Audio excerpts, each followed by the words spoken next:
Good morning টোনাটো, কেমন আছো? উঠে পড়ো, সকাল হয়েছে। তোমাদের সব সময় আমি গুছিয়ে একটা পারফেক্ট মর্নিং রুটিন দেখাই বা একটা পারফেক্ট ব্লগ দেখাই। দেখো, সবার রুটি যেমন গোল হয় না, আমার রুটিটাও তেমন গোল হয় না। তাই বলে কিন্তু আমার প্রতিটা সকাল একই রকম, আহ, একদম পারফেক্ট, কোনো ব্যতিক্রম নেই। সকালে উঠলাম, নিজের কেয়ার নিলাম, তারপর সংসারের কাজ শুরু করলাম, সেটা কিন্তু মোটেই না। তো আজকে দেখালাম যে আমার জীবনেও কিন্তু ব্যতিক্রম একটি সকালের রুটিন বা একটি সকাল আছে। তো আজকে সকালে উঠেই আগে আমি নাস্তাটা রেডি করলাম, কারণ ওর বাইরে যাওয়ার একটু তাড়া ছিল।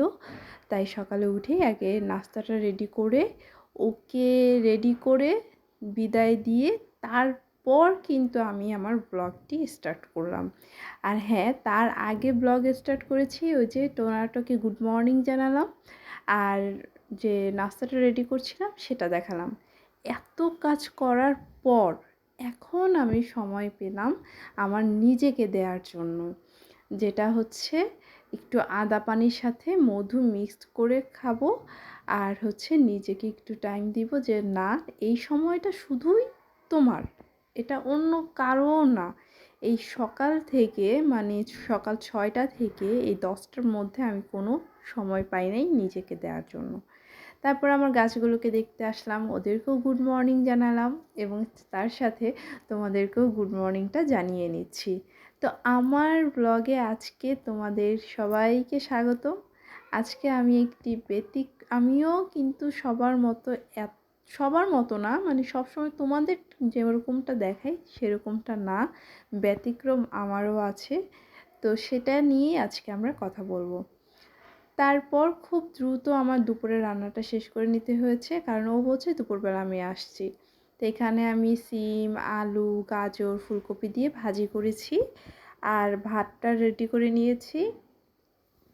আর এখানে পেঁপে দিয়ে ডাল দিয়ে রান্না করে নিয়েছি।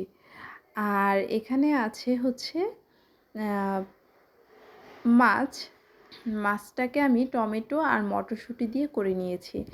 বাস, এই যেহেতু ও দুপুরে খেতে চলে আসবে তাই খুব দ্রুত আমার রান্না করে নিতে হয়েছে। তো ওর খাওয়ার প্লেটটা ঢাকনা দিয়ে ঢেকে রাখলাম, যদি আমি শাওয়ারে চলে যাই তাহলে যেন ও এসে নিজে নিজে খেয়ে নিতে পারে।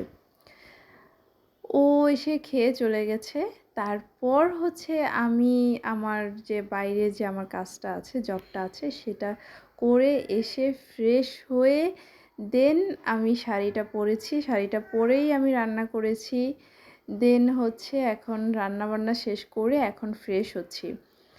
তো এই যে ঘরে বাইরে আমরা মেয়েরা অনেকেই সমান তালে কাজ করি।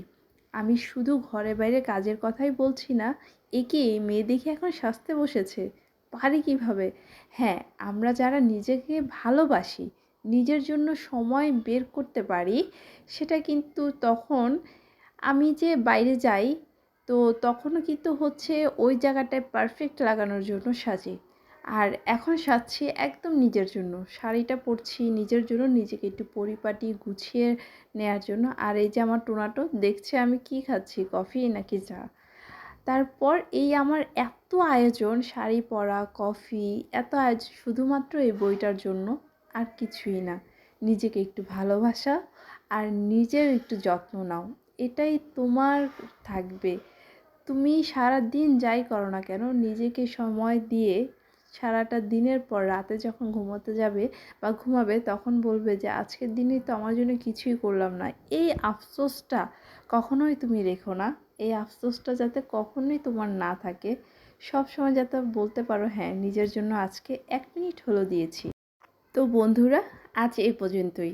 আবার দেখা হবে অন্য কোনো ব্লগে, অন্য কোনো সময়, অন্য কোনো টপিক নিয়ে।